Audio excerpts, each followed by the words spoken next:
Bab 2641. Tuan muda kedua Yu yang tidak terima. Ada keheningan di antara penonton dan jarum jatuh bisa terdengar. Kultivator di lantai 3 memandang Eric Kin yang berdiri diam sambil tersenyum dan menarik kaki kanannya dengan takjub. Di kota kuno Linjiang, di mana serangan langsung tidak diperbolehkan, seseorang benar-benar bergerak. Dan sasarannya adalah putra kedua penguasa kota.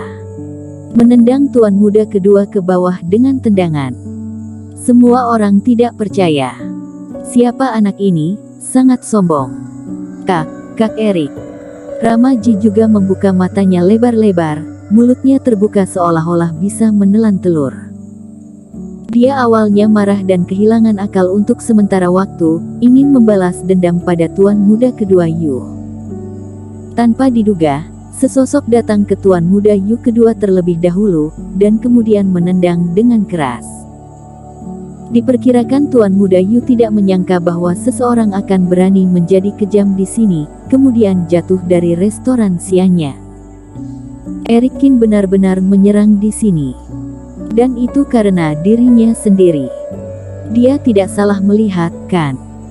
Rama Ji menggosok matanya. Meja serta kursi yang rusak di sekitarnya tampaknya membuktikan bahwa semuanya bukan mimpi. Klik. Kaca jendela yang pecah langsung, saat ini, jatuh langsung ke bawah. Cari mati, berani memukulku di kota kuno. Di luar gedung, teriakan marah terdengar. Wajah tuan muda Yu memerah, rambutnya acak-acakan, dan tubuhnya dipenuhi sup dan piring. Dia tiba-tiba terbang dari luar. Pada saat ini, dia tidak lagi memiliki rahmat seorang putra bangsawan. Seluruh tubuhnya berantakan, seperti pengemis. Dia tahu aturan kota kuno lebih baik daripada semua orang, jadi dia biasa memprovokasi Rama Ji, membalikkan makanan Rama Ji, membayar beberapa koin roh paling banyak, tapi itu cukup untuk membuat jijik pihak lain. Tapi Eric Kin menyerangnya secara langsung. Beberapa teman yang dibawa tuan muda Yu juga tercengang saat ini. Jika mereka di luar kota, mereka pasti naik untuk membantu, tetapi di kota kuno, aturannya tidak membedakan status. Kalau mereka menyerang, mereka ikut bernasib sial. Siapa yang berani menyerang di kota kuno? Segera, di luar restoran, 3 sosok berpakaian putih terbang. Reiki memancar ke seluruh tubuh mereka, dengan pedang spiritual tersampir di pinggang mereka, dan wajah mereka megah. Semua orang mengecilkan leher mereka dan merasa kedinginan. Di kota kuno, hanya ada kultivator yang memiliki kemampuan terbang. Mereka tidak mengambil tindakan dengan mudah, tetapi ketika mereka muncul, seseorang pasti tidak beruntung. Bajingan ini, dia menendangku dari lantai 3 tanpa alasan. Segera bunuh dia. Tuan muda Yu tampak marah, menunjuk Eric Kin dan berteriak. Dia ditendang oleh Eric Kin dengan ekspresi bingung sebelumnya. Reaksi pertama adalah marah dan ingin segera membalas. Pria ini baru di tahap awal fase penilaian, mengapa berani menunggunya? Tetapi berpikir bahwa ini adalah kota kuno, dia baru bekerja keras menahannya sampai sekarang.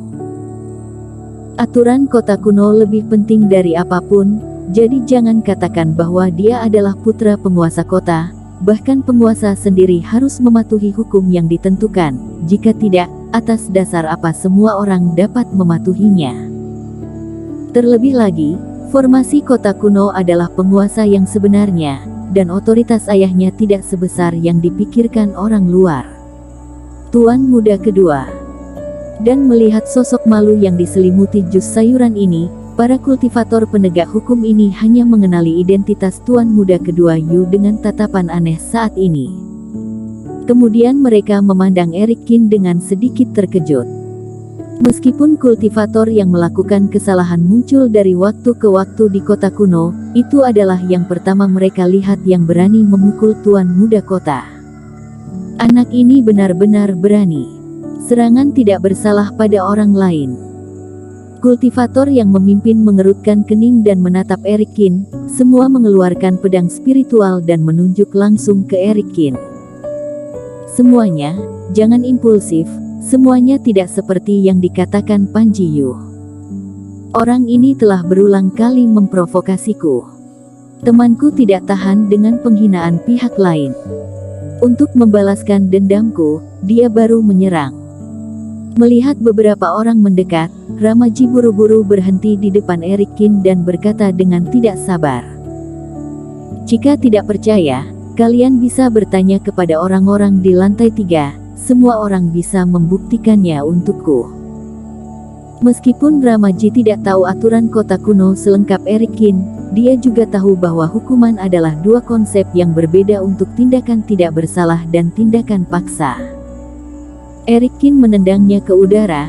Dia cukup tersentuh, tetapi dia tidak dapat dihindari untuk dihukum. Dia hanya bisa melakukan yang terbaik untuk memperjelas dan tidak membiarkan Erikin menderita ketidakadilan. Kultivator lain di lantai 3 mendengar kata-kata ini dan dengan cepat menundukkan kepala dan leher mereka. Hal semacam ini tidak dapat dicampur sesuka hati. Tidak usah, ada formasi di restoran ini untuk merekam semuanya. Cukup dilihat saja. Kultivator yang mengepalainya menggelengkan kepalanya dan melambaikan tangannya. Tiba-tiba, sebuah token melayang di udara, dan di kaki lantai 3, sebuah pola formasi tersembunyi perlahan muncul. Kemudian, seperti slip giok, semua yang terjadi sebelumnya muncul dengan jelas di depan semua orang. Masalah ini, beberapa kultivator mengerutkan kening. Dari apa yang mereka lihat, memang sama seperti yang Ramaji katakan. Tuan Muda Yulah yang pertama kali memprovokasi, tidak hanya menghina penampilan dan pakaian orang lain, tetapi bahkan menendang makanan orang lain. Erikin juga tampaknya tidak tahan, dan akhirnya mengeksekusi dengan kejam.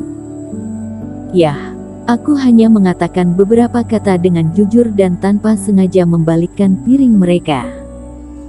Orang ini berani menyerangku dan harus dibunuh di tempat, kata Tuan Muda Yu dengan marah. Bahkan setelah melihat situasinya, dia tidak berpikir dia bersalah. Bagaimanapun, Panji Yu hanyalah generasi kedua kaya, dan pemahamannya tentang aturan kota kuno mungkin tidak sebaik Erikin, yang telah menghafalnya. Tuan Muda kedua Yu, menurut aturan kota kuno, kita tidak bisa menghukum orang ini. Kultivator itu terbatuk sedikit dan berkata, "Kenapa?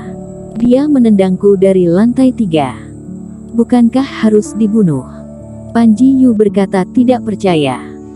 Karena pertama, kalian ada masalah sebelumnya dan itu disebabkan oleh eskalasi insiden. Kedua, dia tidak menggunakan Reiki, tetapi hanya mengandalkan tubuh Taois yang tidak melanggar larangan kota kuno dalam hal penggunaan Reiki. Ketiga, meskipun penampilan Tuan Muda berantakan, tetapi tidak terluka. Kultivator berpakaian putih tidak punya pilihan selain menjelaskan. Erikin tampak tenang, duduk di kursi di seberang kerumunan, mendengarkan kata-katanya, dia sedikit lega. Setelah membuat Ramaji marah dan gagal, dia awalnya hanya berencana untuk mencicipi perjamuan dewa di sini bersama anak ini. Tanpa diduga, idiot seperti itu keluar, sejalan dengan pikirannya sendiri. Jadi Erikin tidak sopan dan langsung melakukannya. Tapi sekarang tampaknya 3 poin yang dikatakan kultivator semuanya persis seperti yang dia harapkan. Kalau begitu menurut aturan, bagaimana dia harus dihukum? Panji Yu menunjuk Erikin. Dia hanya bisa ditahan di penjara kabut putih untuk waktu yang singkat, kemudian akan baik-baik saja, kata kultivator berpakaian putih. Maksudmu, dia akan baik-baik saja setelah beberapa hari ditahan? Mata Panji Yu melebar, seluruh tubuhnya gemetar karena marah, dan dia hampir menyemburkan darah. Ada apa ini? Dia ditendang ke lantai 1 di depan puluhan orang dari lantai 3 restoran. Dan karena jatuh, banyak orang di jalan dan di 2 lantai pertama restoran melihatnya. Bersambung.